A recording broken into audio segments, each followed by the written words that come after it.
प्रकार से किया जाना चाहिए वैसा व्यवहार डिप्टी सीएम दुष्यंत चौटाला का नहीं था। हम तो सरकार के पास गए थे, हम किसी इंडिविजुअल दुष्यंत चौटाला या जजपा के पास नहीं गए थे। खैर, हमें बहुत उम्मीद भी नहीं थी उनसे। सरकार का जो अहंकारीपूर्ण और घोर निंदनीय जो व्यवहार है, आज सत्ता के नशे में सरकार है।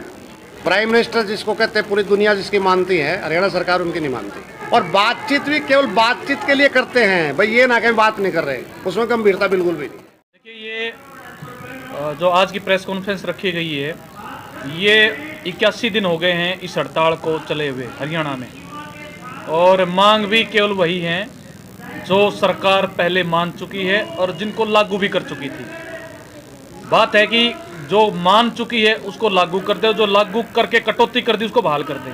दो ही मुद्दे हैं। सरकार ये सोचती है कि आंदोलन को लंबा खींच दिया जाए ताकि वर्कर और हेल्पर अपने आप इस हड़ताल से दुखी हो जाएं और अपने आप सेंटर खोल के अपने घर चली जाएं। लेकिन जो तालमेल कमेटी है, हम उसको इस बात के लिए बधाई देना चाहते हैं कि आज भी हजारों हजार की संख्या में महिलाएं डटी हुई हैं और इस बात के साथ डटी हुई हैं कि अब तो जो होगा देखा जाएगा। ये मान सम्मान की और जो घोषित किया गया है उसी को लागू करवाने की मांग है, इससे पीछे हटने वाले नहीं हैं। और इसी कड़ी में तालमेल कमेटी ने कल आंदोलन की घोषणा कर रखी पहले से ही। जो कल गुजरा है उस दिन जो है तालमेल कमेटी के साथ हम भी चंडीगढ़ में डिप्टी सीएम के साथ वार्ता में शामिल थे। उन्होंने बातचीत का निमंत्रण 10 दिन पहले दिया था हमें और बाकायदा कंफर्म किया था कि आपका डेलीगेशन आएगा, बातचीत करें। हम जो कल वहाँ उनके साथ गए तो उनका व्यवहार जो है वो उप मुख्यमंत्री के जिस प्रकार से किया जाना चाहिए वैसा व्यवहार डिप्टी सीएम दुष्यंत चौटाला का नहीं था। उन्होंने एक पार्टी कार्यकर्ता के रूप में हमारे साथ वार्ता की और ये कहा कि भाई जिसने घोषणा की आप उसके पास जाइए, वही उसका समाधान करेंगे। हम तो सरकार के पास गए थे, हम किसी इंडिविजुअल दुष्यंत चौटाला या जजपा के पास नहीं गए थे। और खैर, हमें बहुत उम्मीद भी नहीं थी उनसे, लेकिन उनकी एक जिम्मेदारी बनती थी कि डिप्टी सीएम है, किसी तरीके से कोई रास्ता निकालने की वो कोशिश कर सकते थे, जिससे जो उन्होंने ये अपने हाथ में नहीं लिया इस काम को। और तालमेल कमेटी ने ये फैसला किया है कि कल जो है पूरे हरियाणा में दिन रात का पड़ाव डलेगा जिलों पर। जो बीजेपी के विधायक, मंत्री या उनके एमपीज है, उनके दरवाजे पे कि हमारी मांगों का समाधान किया जाए। और इसी कड़ी में 3 मार्च को विधानसभा कूच होगा, विधानसभा का जो सेशन है, बजट सेशन, उसके मौके पे। और 52,000 आंगनवाड़ी वर्कर जो हड़ताल में है नहीं है, कुछ जिलों में ऐसी भी स्थिति है, एक छोटा सा हिस्सा जो है वो आंदोलन के साथ है, लेकिन वो अभी तालाबंद हड़ताल में शामिल नहीं है। लेकिन वो भी वर्कर और हेल्पर जो है वो चंडीगढ़ 3 मार्च को पहुंचेंगी। ये फैसला तालमेल कमेटी ने किया है। सुभाष लामा जी हमारे बीच में सर्व कर्मचारी संघ के प्रदेश के अध्यक्ष हैं, मलकीत जी हैं, वो अब बातचीत अपनी रखेंगे। जी, आपको नज़रबंद किया गया था, उसके बाद भी आप आंदोलन में हिस्सा लेने पहुंचे हैं, क्या कुछ कहना चाहते हैं? ऐसा है कि वो नज़रबंद वाला इशू था। चंडीगढ़ जो एडमिनिस्ट्रेशन है उसके जो पावर डिपार्टमेंट है उसका निजीकरण किया जा रहा था जी। तो चंडीगढ़ के एम्प्लॉइज़ 3 दिन की स्ट्राइक पर थे जी। उस स्ट्राइक का हम ऑल इंडिया की तरफ से सपोर्ट कर रहे थे, इसलिए वहाँ नज़रबंद किया गया था। कल शाम को बातचीत वहाँ हो गई और सरकार ने इस बात को मान लिया कि जो निजीकरण की प्रक्रिया है इसको जब तक कोर्ट की हियरिंग कंप्लीट ना होंगी जब तक हम इसको रोक रहे हैं। उसके बाद वो जो ना सब नॉर्मल स्थिति वहाँ होगी। और जनहित को ध्यान में रखते हुए हमने बिजली आपूर्ति जो है वो 22 तारीख की रात को ही बहाल कर दी थी।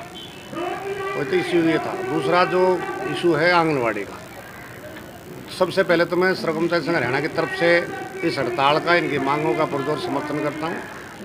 और दूसरा, सरकार का जो अहंकारीपूर्ण और घोर निंदनीय जो व्यवहार है उसकी मैं निंदा करता हूँ। तीसरा, हम ये कहना चाहते हैं कि देखो, आज सत्ता के नशे में सरकार है, उनको ये दिखाई नहीं देता है, लेकिन एक गुस्सा धीरे धीरे इसका जो गुस्सा है वो बैठता जा रहा है। अल्टीमेटली सरकार को इसका खामियाजा भुगतना पड़ेगा। और इनके समर्थन में 2 तारीख को 2 मार्च को बजट सेशन स्टार्ट हो रहा है।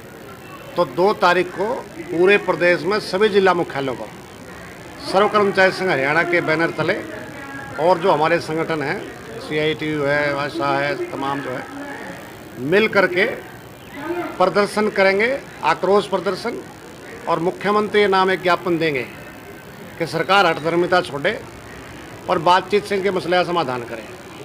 आपके चैनल के मार्फत से मैं थोड़ा जनता को ये बताना चाहता हूँ कि बार बार अखबारों में ना बड़े बड़े खबरें छप रही है कि पूरे देश में सबसे बढ़िया दे रहे हैं आंगनवाड़ी वर्कर हेल्पर को। 7 साल में इतना बढ़ा दिया, और उत्तर भारत में हम सबसे बढ़िया दे रहे हैं। पहले तो देश की कहते थे, फिर उत्तर भारत पे आ गए। हम ना इधर उधर की बात नहीं कर रहे। हम क्या कह रहे हैं, हम ये कह रहे हैं कि 2 घोषणा आपने करी है। प्राइम मिनिस्टर जिसको कहते हैं पूरी दुनिया जिसकी मानती है, हरियाणा सरकार उनकी नहीं मानती है। उन्होंने जो घोषणा की है सितंबर 2018 में कि हम तोहफा दे रहे हैं वर्कर हेल्पर को, 1500 वर्कर के 750 हेल्पर के। हम केवल इतना ही तो मांग रहे हैं कि जो घोषणा करी है आप उसको दे दीजिए। और ये भी हम बता रहे हैं कि केंद्र सरकार से वो पैसा आ भी रहा है, लेकिन हरियाणा सरकार फर्दर वर्कर हेल्पर को नहीं दे रही है। एक तो इस पर जवाब दे दे सरकार। दूसरा हम ये कह रहे हैं कि जब प्रोसीडिंग में भी है 6 मार्च 2018 की जो विधानसभा सेशन था, उसमें स्वयं मुख्यमंत्री ने घोषणा की थी कि हम वर्कर को हेल्पर को ऐसा कर रहे हैं कि 7 पीढ़ी याद रखेंगे। हम इसको कुशल अर्धकुशल उसका वेतन और उसको महंगाई भत्ते से लिंक कर रहे हैं, और 2 किस्त उसकी दी हुई, उसके बाद बंद कर दी। सरकार से हम यही तो पूछ रहे हैं कि क्यों नहीं दे रहे, क्यों बंद कर दी। अब आप देखना यहाँ बात क्या बताते हैं, बेटी पढ़ाओ बेटी बढ़ाओ।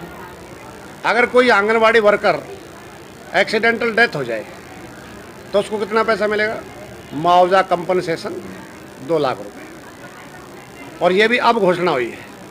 और अगर कोई और मजदूर मर जाए तो उसको 3 मिलेगा, जो 5 हो रहा है।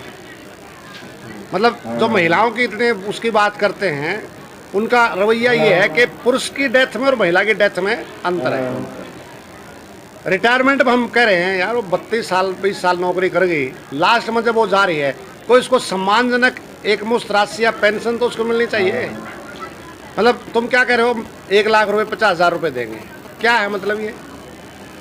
अब उसका दोस्त थोड़ी है, वो कर्मचारी नहीं है। 1975 में ICDS स्कीम लागू हुई थी, कितने साल हो गए, आज तक विभाग नहीं बढ़ा।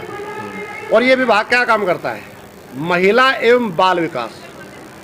इससे महत्वपूर्ण कोई है जो इतना महत्वपूर्ण काम करने वाले हैं, उसकी हालत ये है कि 81 दिन से हड़ताल पर बैठे, आप उनकी सुनवाई नहीं कर रहे। और बातचीत भी केवल बातचीत के लिए करते हैं, भाई ये ना कहीं बात नहीं कर रहे, उसमें गंभीरता बिल्कुल भी नहीं है। इसलिए हम सरकार से कह रहे हैं कि अहंकार छोड़े, बातचीत के टेबल पर आए। हमें बातचीत की जरूरत नहीं है। ये 2 घोषणा जो हमारा मांग पत्र है उसको इम्प्लीमेंट कर दे। एक तरफा जैसे मोदी साहब ने घोषणा कर दी थी किसान आंदोलन में, ऐसे तुम भी घोषणा कर दो, हम अपना चले जाएंगे। लेकिन ये बिल्कुल दिमाग से निकाल दो कि लंबा करके इसको पीट दोगे, ताकत बढ़ती जा रही है। निश्चित तौर से सरकार को बैकफुट पर जाना पड़ेगा। अभी जुलूस शुरू हो रहा है, पूरा जुलूस स्टार्ट हो गया है, हज़ारों की संख्या में आप इसको कर सकते हैं। और निश्चित तौर पर 3 फरवरी जो है ऐतिहासिक दिन होगा, 3 मार्च, जब पूरे हरियाणा के आंगनवाड़ी वर्कर हेल्पर जो विधानसभा को घेरेंगे। तो लगता है कि ये समय सही है, क्योंकि सरकार तो यूपी इलेक्शन पंजाब इलेक्शन में बिजी है कहीं। बेशक नहीं, विधानसभा का सेशन है, पूरी सरकार यहीं होगी, सरकार वहाँ रहेगी, पूरी सरकार वहीं रहेगी, पक्ष विपक्ष से सारे विधायक वहीं रहेंगे। बजट पेश करना है सरकार को तो वहीं रहेगी, पूरी सरकार यहीं होगी। और हम सरकार के दरवाजे पे, विपक्ष के दरवाजे, पूरी हरियाणा की राजनीति वहीं होगी। तो हम वहाँ, धन्यवाद, थैंक यू।